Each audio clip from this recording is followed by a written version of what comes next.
All those celebrations that you did at the end, and João Pedro, the goal scorer, was right in the middle of them, and I'm delighted to say he's ready to talk to us live now from the Tottenham Hotspur Stadium. Congratulations, João, on the victory and on the goal as well.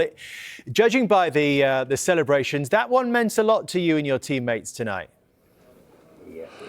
Thank you. I think I need on this goal because long time I don't score. And I think the team expect that from me. And I think today I could score and I'm very happy. Were you starting to get a little bit worried, João, that the goals weren't coming too regularly for you? No, I think I always want to help the team. Of course with goals or assists, but first I need to play well. Because I think if I play well, the goal's going to come. The important thing is always to try to win games, and I'm very chill about the goals. João, man, it's Daniel Sturridge here, my man. I would like to ask you talked about, in the first question, your goal, and you said you was very happy you needed that goal. Over the last few games, you've not had many shots even. How does it feel when you're on the pitch and you're going through that type of moment in comparison to tonight where you had many shots? I think in my position, if you don't shoot, you get frustrated. But I think you need to not look just for yourself. I think you need to see if the others get a chance. And I'm kind of player, if I don't shoot, I'm going to create the space for the others. But like I said, if you Chelsea win, I will be happy. But of course, I always want to score. But sometimes it's not going to happen. Like you said, the last games I didn't shoot. But also I had problem. I think everyone knows that. Enzo said, the mister said, I stay out from the national team, but I'm getting better. I try to improve, and today I was happy to score. And like you said, today I had a lot of opportunities, but I miss. But if you see the other time I had the chance to shoot, I passed to Jamie. So I play for the team, and today you won. I score, and I'm happy always. João, congratulations. Hopefully you've got a screen in front of you there. I just want to show you your goal. Did you give Moises Caicedo a big cuddle for what he did for you here today? No, I said to him, I invite him to a dinner. He can choose the restaurant. Talk us through your finish, though. He obviously does so well, but then your finish is really calm. Yeah, for the first, I had a chance before, and I finished in the near post. In the second time I had the chance to score, I just tried to put over than him because I saw him in the first action, he dropped. So I say the next time I'm going to shoot on above of him, and I was happy to score. And João, for you now, moving forward with the team, in those attacking moments, it's up to you and the attacking players to create goals. What do you think it's going to take for you guys to consistently create and score goals? I think if you see the team, everyone have participate in the goals in the Premier League, in the Champions League as well. I think Enzo had 2 goals, Moises had 2 goals. I think we in front, we are very strong, but I think you're going to improve a lot until the end of the season. I think we need to keep like this, but you have to be more consistent to win games every week, and in the end, you can fight for something. And do you prefer, João, to play as the number 9 like you did tonight, or sometimes play a little bit further back as the 10? I just want to play. I want to be on the pitch always. But yeah, I think depends of the game. Sometimes I can play like a 10. Sometimes I can play like a 9, like today. I think I run a lot behind. I make difficult for the defenders, but when Cole play, I prefer to play like a 9 because we have a connection. He's gonna find me. Well, then we'll see more goals and we'll see more of that celebration as well, João. We like that celebration. My friend, I need to know why you do this celebration. Because I did in the studio. I did this in the studio. Now I need to see why you do this. No, one day, in the time I was in Brighton, my friend, he texted me and he said, hey, you need to celebrate like this. So from that, I started celebrating like this. And now I'm gonna keep celebrating like this here and in Brazil. Yeah, very good. Daniel enjoyed that. And just one more question. Did Moises say yes to dinner, and where are you going to take him? Yeah, he say yes. I think we go to Novikov. Oh, very nice. Desio, my Daniel, friend. yeah, Desio, you did this. They gave you a shout out, Desio. Much love and respect, brother. So yeah, I'm gonna wait him to say which day he want to go, and you go. Yeah, well, maybe not tonight, done. because everyone will be waiting there for Nah, you now. nah. So, João, congratulations, and thank you so much for talking to us. Thank you so much, guys. See you Well done. soon. Good luck. I thought you turned into Del Boy there at one point. You know, when I saw I had Braxton, to you know? tell him because, sometimes the language, I had to see what time, I had to test the temperature and see what Good type of time player, he was isn't on. he? He's Good got player. lovely energy about Good him as well, player. hasn't he? What I really loved about that was he took it away from himself and he talked about the team. Players like him are special football players in that they understand their capabilities, but they also will say, I want my team to be better. I want to improve my teammates. And you can see the mentality of him like, hey, I can score goals, but I played to Jamie Gittins at the end, And sometimes there's been a criticism of him of doing that a little bit too much in recent games, I think. Because I think sometimes when you're used to being that type of guy, who's a team guy, who you make the right play. It's almost like in NBA, people can say, LeBron James isn't a goal-getter all the time, but he makes the right play. That's what he chooses to do. And I think with him in these moments, it's saying, I can be selfish or I can be selfless. And I think in his style of play, when Cole plays, I'll play forward. He can't wait to have Cole back. When Cole plays, I'll play up front and I'll do that. But I have to be the guy who's going to create and help the team be better in the attack. And that's what I really love about him. He's got so much capabilities as a player. His technique is so good. And I really, really love his style. player. Six big chances Chelsea had tonight. So we said before that, 1-0 didn't really tell the full story. And we can show you some of those moments. They might have had many more. Yeah, this obviously was the one he was alluding to here. This is a good chance for him. He just tried to do the keeper with the eyes. Vicario, in fairness to him, if he'd not played, this would have been 4 or 5-0. He was that good today.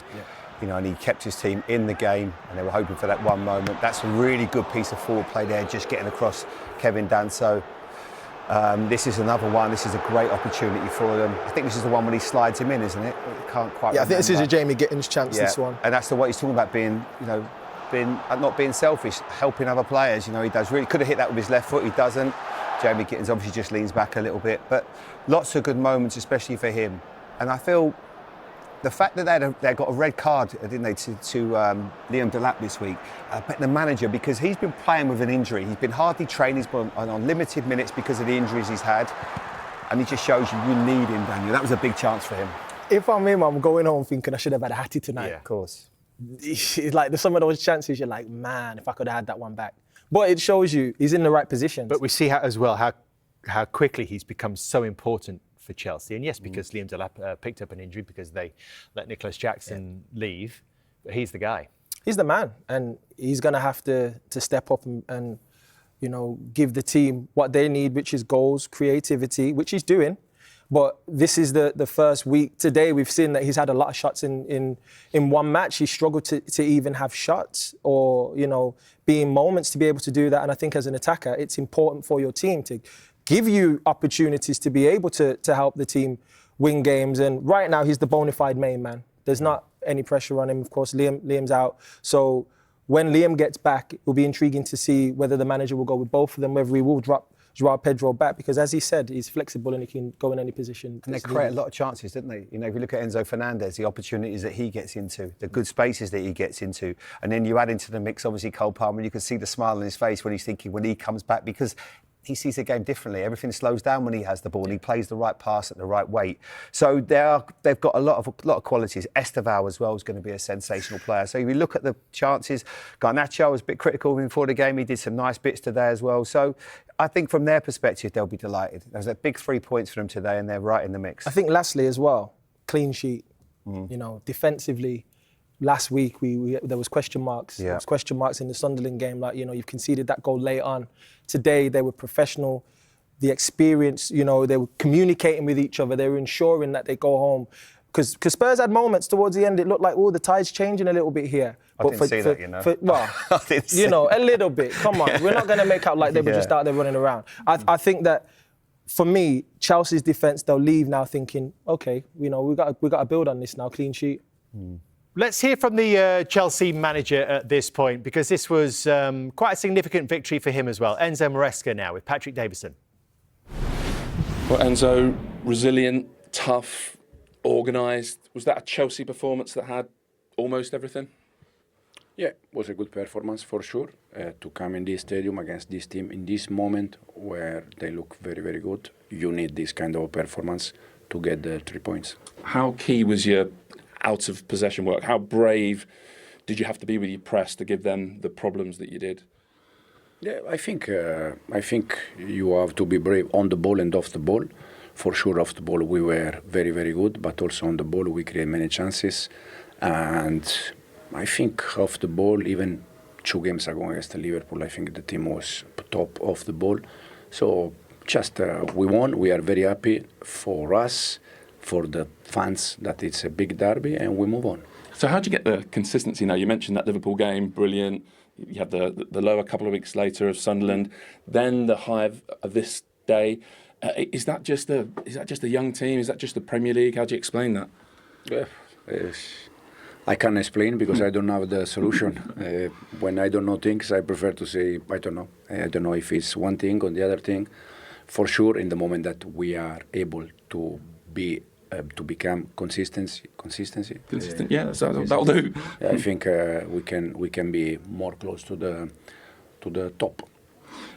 You played with a lot of top midfielders. Obviously, you coached Man City.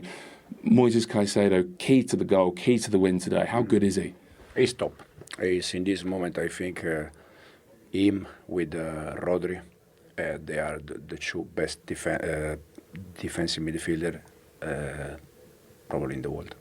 Yeah, I talked about the out possession work, and you mentioned how good were you on the ball as well today. Was it just the fact that you were only 1-0 up that frustrated you slightly and worried you slightly? Yeah, because especially in England, everywhere, 1-0 is no finish. Anything can happen always. I think today we could have scored probably 1 or 2 more, and the game was 2-0, 3-0. Probably it's much more relaxed for us. But again, we are very happy. It's 1-0 away against Tottenham, clean sheet. So we are happy. Yeah, there's a clean sheet. Really pleased you. You spoke before the game about maybe searching for a partnership in the centre of that defence. Maybe you stumbled on something today with Fofana coming back in. Yeah, absolutely, yes. We said many times that West is top defenders for us. I don't know now, but before the game, we were the team in the Premier League with more goals. The problem is the goal we conceded, that there are too many, and we need to be defensively solid if we want to be there. Yeah. 4th now, Enzo. Everything's right with the world again after last week's crisis. It's funny how it goes. But how do you stay, I don't know, like level and calm when it fluctuates like that? So, I mean, certainly from our side, I guess. Yeah. To be honest, it's the first thing I said to the players after the game. I said we went from 11 to 4th after the game. It's a matter of maintain, balance. In the last 7 games, we won 6 and we lost 1 just against Sunderland. And everyone, was saying that something was wrong. For sure, there are things that we have to do better. But I think we are in the right path. I mean, 6 wins from 7. Maybe consistency is not a problem. Maybe. Thank you. Thank you. Well done. Thank you very much. Cheers. Thank you. Me, but there we go. This All is of us, we all do it. This is Chelsea so far this season then. And those 10 results, 5 wins on the board, some difficult fixtures along the way, lots of London derbies already as well. Is on the right path enough right now? Yeah, he's like I said before, he's building the blocks to and trying to find the rhythm. The question that you got asked then about even just the defensive partnership is like when you're dealing with injuries within a squad, which all teams have to do, you're not able to get that rhythm and that consistency. So I think for him now, like he's talked about, he's got so many top young players that are maturing as the seasons and the games go by. And I think, this is one performance that they can look at and be very, very proud of because it was very professional, showed experience, showed a lot of composure. They were tenacious all over the pitch. And it could have been an easy one where the game starts and Tottenham's fans and the occasion and everything, sort of makes them get a little bit antsy a little bit, like, oh, I'm not too sure. But they were so sure of themselves today. They performed amazing, and I'm looking at them. They can leave here thinking, you know what, boys, we just got to keep doing this every week. And I suppose in terms of the snap judgments, all we can really say is, are they better or worse than last season? We're 10 games in, but they're without Levi Colwill, and they've had a large chunk without Cole Palmer as well. Like, imagine the start of the season, you're preparing, you've just won the Club World Cup, you're starting to think, OK, what's my best 11? And then your best central defender picks up a really horrendous cruciate ligament injury. They've never once complained. I've actually never heard him mention it. Then they've obviously Cole Palmer's picked up an injury, and then Delap's had an injury. So then you're having to manage minutes. You've got Caicedo that's having to play for injury a little bit as well, and João Pedro. Got to keep changing the two centre backs. I mentioned Fofana before the game. I thought he might be a bit of a weak link. He wasn't tonight. I thought he did exceptionally well alongside Chalobah. And when you think how things can change, Chalobah's a great example for anyone to just go, you know what, sometimes the grass isn't always greener. He went to Palace, thought he might have to leave, be surplus requirements. Right now, he's probably arguably their number one centre-back, and it's whoever plays alongside him. And it just shows you he's got the right mentality, he's done a good job. He's been at the club since he was sort of 6-7 years of age. And you need those sort of types of players. So I still think they're a little bit away off from contending to win the Premier League, but I certainly think they're going in the right direction.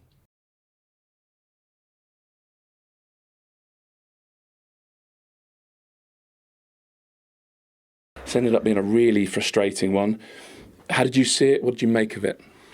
Yeah, which is a fair point. I understand that. I think the fans started very well. I think they really... I actually think they did everything they could to back the team throughout the game, in a game where we didn't perform well.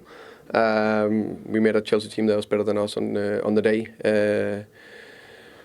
Yeah, that's it, and we need to work hard to keep getting better.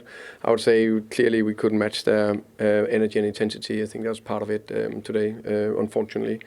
Now it's get around it, get things right, and be ready for Tuesday. If you ask, I think most people to sort of talk about the qualities of a Thomas Frank team, they would probably say energy and intensity. So does it really hurt you to not see that? There's a lot. There's a lot of things that hurt me today. I think we create very, very little. I think never been managing a team that's created that little. That's part of many things, and sometimes you can overanalyze too much. I think definitely we lacked the freshness today, unfortunately. Was this home performance like other home performances we've seen, do you think, or did you see this as a separate thing, maybe? I think we knew, of course, I know when we don't win home, it will be the narrative. I think, for example, the Villa game was a completely different game. I think we put a very competitive performance in. I don't think we did that today. Losing Lucas Bergvall almost immediately, how much did that affect the game plan? Of course, it's never perfect, but it's part of it, and we need to be able to manage it. Javi Simmons came on and then came off again a little later. Is he maybe like some others in the league who've come from Germany, like struggling with the pace of it? Is he struggling for confidence? No, why is he finding it so difficult? No, I mean, I think there's a couple of things. There was a reason why we started him on the bench. Of course, he just played two games with short turnaround, 90 minutes Wednesday night. So for him, it's not, of course, not that he can't play, but that extra freshness, energy, touches decision-making when it goes quick is part of also be physical, mentally fresh. So I don't think there's too much into that. I think that's just the way it is. The crazy thing is, you're actually third in the Premier League. You've taken a team that were 17th last season into third, and yet to be in this stadium today with the atmosphere, it didn't feel like that. So how do you knit this together, Thomas? How do you get the home form in line with what you're doing away from home? Yeah, I think we just need to keep working very, very hard on it.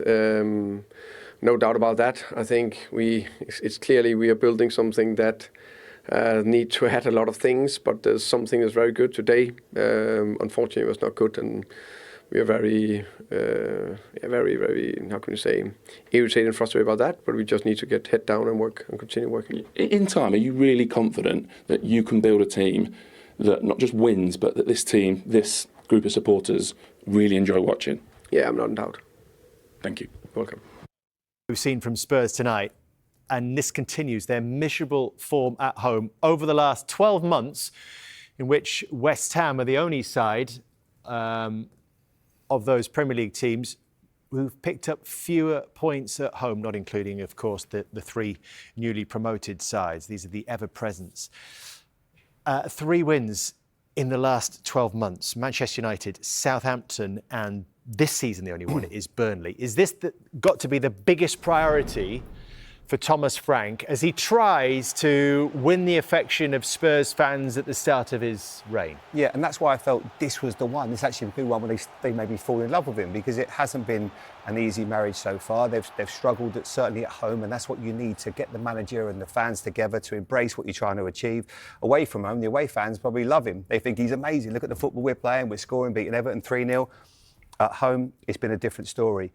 I will say, I think people say sometimes he's a pragmatic manager. I think that's lazy to call him that. And I think if you've watched his Brentford side over the last few years, certainly when they were in the Championship, they played exciting football. I remember them a front three, and they had Mbermo, Benrahma, Watkins, and I used to think, what a good side they are to play. He came to the Premier League, realised he had to adjust under Brentford and make sure they stay in the Premier League. That was what he does. He sort of adjusts to what he's got at his disposal.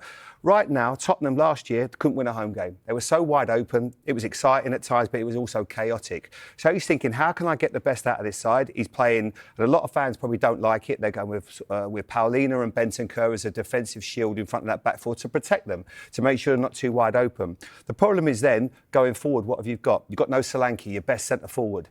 You need him fit as quickly as possible. You haven't got Kulusevski, who is, for me, their most attacking threat, the best player, there's someone that can do something. And you haven't got James Maddison. Apart from that, you look at the other players that he's got as disposal have not been good enough. You know, like I look at Brennan Johnson, Tell, have they done enough to go, yeah, I should be in that team? Today, I think the substitution didn't work when he brought on Javi Simmons. He's finding it hard to adjust. But Tottenham right now are in a bit of a rut where they're trying to be difficult to beat at home, but they've got to find a way of being a bit more expansive. But he's probably thinking, if I open this team up and maybe take out one of those defensive midfield players and be more open, we could get chinned even more. That's the dilemma he's got. But Kudus is the only one that I'm thinking right now that would you be a bit nervous playing against? Yeah, apart from that, they haven't got anyone else, Daniel. Do you think style matters? Because, as we said, they're third right now. I mean, we've had this conversation with Tottenham around Antonio Conte and Jose Mourinho. Nuno came and went pretty quickly. It's what you want, you know.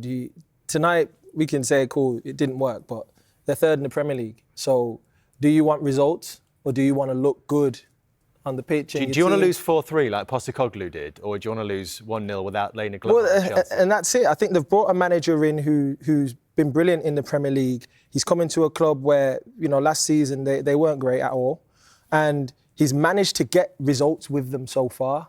It's not as if there's been a load of additions that you could say, okay, you know, so he's done a great job so far. It's just about sorting out the attacking side of things. I think those two in midfield, if that's what you're going to go with, the players in front have to be free and be able to create things. You know, the likes of Mbermo and Wissa at Brentford, those were guys who you wouldn't have anticipated, two guys close to 20 plus goals in one season. So Tottenham are looking for their two goal getters in that attacking 3/4 if you have a number 10. Who's our creative source and who is the guy we can rely on for goals? And right now they don't have that. He had a better front three at Brentford last year. You know, if you go with Sharda, Visser and Mbermo, it's a better front three than what Tottenham could assemble right now, you know, by far. And he's thinking to himself, I need a bit more quality, you know, and Solanke's not on the pitch, as I say, so they're finding it really difficult. They've got to get that balance right. It personally doesn't bother me with the two defensive midfield players. I think Bentancur is so underrated. I think he's top quality. But I think he'll have to, probably because a little bit of the noise that's surrounding those two playing, he'll probably change it. Perhaps Sarr came into the game today or into the pitch and played. Did he do enough to really warrant a claim and be as disappointed as what he was last week when he hasn't played? No, he didn't do anything in the game. So Javi Simmons might need a little spell out the team. Bergval's desperate for a go, isn't he? When he comes back from his concussion, he was the other devastated. thing, David. In fairness to the manager, you set up your team and you think, well, we've got a good plan. Bergval was never going to be an out-and-out left winger. He might have come into those little number 10 areas and given you something different. So that throws your plan off straight away. But he's got to do better at home because the Spurs fans deserve it. They pay big money, they get behind their team, and they want to see a bit more exciting football than what they're getting right now. Yeah.